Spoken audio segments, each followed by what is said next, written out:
I promised you another video and I'm giving it to you because, very importantly, I got to play again yesterday for the reveal event and it went about as well as this first play session did because, I mean, all the professionals are in the game and it's just tough. But look, we learned some new information about Warzone. We learned some new info about multiplayer, some game modes, etc. And I've gotten more game time in. So let's start with the stuff that we've learned and the reason for this video, which is I want to try and extrapolate from my multiplayer experience how the rest of the game will play. And I've already touched on a little bit of this stuff last video, but I feel a little bit more solid in my hot takes now because of the extra gameplay that I've had. And so we learned that Warzone will in fact be kind of coexisting on with Modern Warfare's Warzone. We didn't get much info on how that's gonna work. They kind of said that they were gonna put Call of Duty Cold War items and gameplay and storylines and lore into Warzone, and that they were going to have the map kind of reflect that. But what that doesn't tell us is like anything. I mean, it tells us that they're obviously going to keep Warzone a consistent thing throughout every new Call of Duty, and it will be its own standalone whatever, even though you can launch it from multiple CODs. What I don't understand is, fundamentally, how are you going to make Warzone feel like each game? And it's not going to really be easy to do so because this game runs on a combination Black Ops 3 or Black Ops 4 and Modern Warfare engine. Treyarch and Infinity Ward working together. And I gotta reaffirm, dude, you fly in this game. You are so fast. It is like night and day from playing Modern Warfare.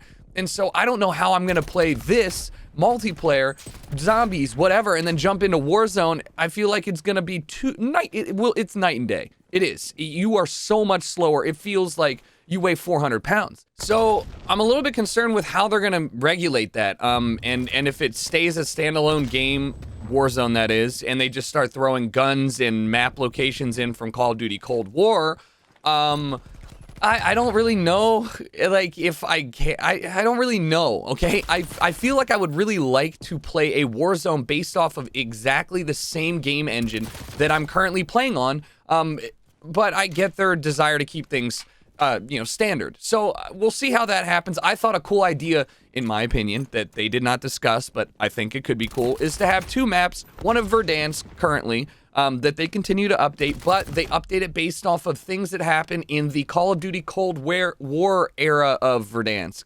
So for example, let's just say, somebody puts a dirty bomb at Dam and it blows it up. Boom. The next time you get on I guess the modern version of the map, the dam is broken and not there. I don't know, man. But look, the positives for this are that they said cosmetics would carry across from Warzone to Warzone, which, now that I think about it, like, if they're keeping it a standalone thing, fucking, of course it should, right? But it is kind of nice in my head to realize that I'm going to be able to apply a weeb skin to an AK-74U or some shit like that. Like, I'm kind of down for that one, you know what I mean? So we'll see how that goes. I think that it's going to be overall a good thing that we see Warzone existing as a standalone thing across titles. But again, my main concerns are they putting any new mechanics into Warzone from Black Ops Cold War, like the walk feature? I mean, like, what are they balancing the weapons like they are balanced in Cold War? Like, what is going on? I don't know. We saw the announcement of a new game mode called Fireteam that none of us had heard of, played, or seen before, and this to me seems like their example of how do we make a new non-standard game mode from something that is kind of familiar. What I mean is, you remember old Ground War, right? 12v12? Good, old Ground War. Well, that's now called Combined Arms. Cool, fine. Great. Now we have Modern Warfare's Ground War, which is like Battlefield, and we don't have that in the current game, but that was a weird pivot for Call of Duty as a whole, and a new idea for the franchise, not a new idea overall. So I think that this is Treyarch's version of well, let's do something familiar but different, aka let's take something from Battlefield, and it's Fireteam's it's a game mode where you and a squad of 4 basically push around a semi-open map, and you collect objectives. It's like a combination. I assume there's going to be an area where you have to like sit and capture a flag, an area where you have to plant a bomb like Search and Destroy, probably an area where you just frag out like Team Deathmatch or whatever. And it looks like they are making it a little more dynamic. So if you go and you set off a dirty bomb, see, I wasn't just basing that off of crazy assumptions here. If they go and set off a dirty bomb in that game mode, you then have to avoid the nuclear fallout, the radiation, while playing and continuing to capture these objectives. So while I continue to sit here and be like, man, I can't believe that they haven't put War in, the best game mode ever created by Treyarch, into their game again, it is nice to see the developers taking a little bit of initiative and trying to make more game modes that are non-core based, because I've said time and time again, it's just, I don't get super excited about core game modes outside of Search and Destroy anymore. That's just not who I am at this point in time in my gaming career. Warzone, great. Zombies, even more appealing now than it has been in the past for me. Really quickly, before we get into Creative Class and some of the other changes, the Zombies teaser trailer looks incredible, and I think that Treyarch has a lot more tools, next-gen tools at their disposal to really make it a creepy experience. We saw, like, you know, really dark, tons of zombies. I think that this year more than ever, Treyarch really is set up for success in the zombies department. So we got to look at the weapons, and I've tried every gun in the game now. The Stoner feels pretty good, but what I thought was ironic is during the presentation, they said that this was the most balanced Call of Duty ever, and I need to once again say that is some bullshit. This is not balanced at all, and the weapons, they said that they wanted to make it like really, each gun have a lot of character to it, which I used that exact language in my last video saying none of the guns had character. I want to walk that back. Some guns do have character. I think the sniping, both guns feel distinct in their own way, and I really like the way they handle. They do have character. The AK-47 has character. I don't think any other gun has character. So I do need to walk it back a little bit, and character means that they need to feel different. They sound different, but they need to feel different. A lot of discussion went on about the wild card perks that we see going on right now, and we'll get to that. But I do think that the perks overall that we have seen are strong. I think they all have value. And again, I have to say the percentage numbers on the attachments is the single biggest thing that Call of Duty has done for Creative Class since the game's inception. Better than Pick 10, better than Gunsmith. No more do you have to rely on bars, and you can actually kit out a weapon just based off of thinking like, well, I want sprint out speed. Well, that makes it easy. You don't have to figure out like, what does that affect? Speed, firepower?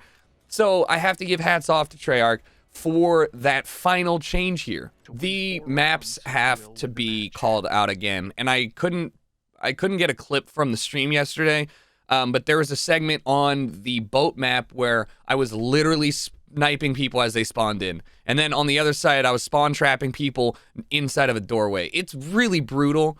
And I think I hate this map a little bit less than I thought I did, just because it does seem, well, it seems like there are more avenues to get around than I thought. It is a very boring map to flank on. It takes a long time, but it's not nearly as bad as I thought initially after only playing it twice or 3 times. I still think the tanks are incredibly hard to deal with. Nick Merckx even was pissed off at me because I sat in a tank, honking my horn, got 14 kills without getting damaged. Like, people are locking onto me on rockets and it's not doing shit. Like, you really need to, you need to focus fire. And one thing that Hutch said about the attack helicopters, which once again, on the map Satellite, the outdoor Central African map, I got spawn camped into fucking oblivion by multiple attack helicopters and chopper gunners. The thing that Hutch pointed out is that if you use an RPK with the damage to vehicles barrel, which is 300% damage to vehicles, you will take out an attack helicopter in 1 magazine, and you'll take out a chopper gunner in 2 magazines. So there's a little bit of hope there if you want to focus fire, you want to have a class specifically dedicated to that. It doesn't mean that I think anybody's going to do that, mind you, but it is not nearly as grave as I thought it was. Still think rockets need to do a fuck ton more damage. Like, what's the point of running a rocket if you need 5 of them to take out a chopper gunner? And shotguns probably need a little bit of a tweak in the damage department. I'm saying this weirdly enough because I love the current shotgun, but they probably need a little bit of a nerf to range. It was a little too reliable if you got some damage on people to just pump them. Like the fire rate maybe even is really ridiculously fast. Let's wrap up this video. I don't need it to go 15 minutes because I already gave you a lot of info here, but the final thoughts on this before we start waiting for beta on October 8th is that I really love sniping, but I think that overall, I'm cautiously optimistic that Treyarch will be able to buff the weapon feel, the way that the gunplay works in the game, that they're actually going to be a little, like Treyarch always has laser beams in their gunplay, but I mean, I really want some more character and a little bit more unpredictable recoil. Give me 50% more recoil or some shit like that. I'm cautiously optimistic. I think that you can't fix maps like this or the maps that I hate. There's no world where Treyarch is going to redesign a map after launch. I can hope that new maps are better, they play better, but they're probably not going to. We're gonna get similar maps to Modern Warfare, and whether you like that or not, that's up to you. But they can fix guns, and a lot of the complaints that I had, spawns or otherwise, or value in perks, like a lot of this stuff is easily fixable. And we've seen Modern Warfare do a ton of work currently in post-launch just to change up the way every gun plays, and when they add a new weapon, bounce that one in. So even though it takes a little bit of time, I'm optimistic that Treyarch will follow in their footsteps and be just fine in that regard. I'm happy that Treyarch is developing this COD. I'm stoked that they're trying new things. I'm glad that it looks like single player will once again be really, really fun this game. And I think zombies, for the first time in a long time for me, seems like it should be a really fun experience, if not just because we now have like such incredible visual. I mean, I don't even know if you just saw that, but the grenade blew up and the wires attached to the building shook. Like, there's so much more to make this a very creepy, eerie experience for the player, and that is what I'm interested in. Make it almost like a horror game, you know? Make it a little spookier. But anyways, thank you guys for watching 2 Call of Duty Cold War videos. If you missed the stream, you can go watch 3 hours of gameplay again on my Twitch. Otherwise, I will see you guys for the beta. Maybe we'll make a little montage. Who knows? I'll talk to you all later.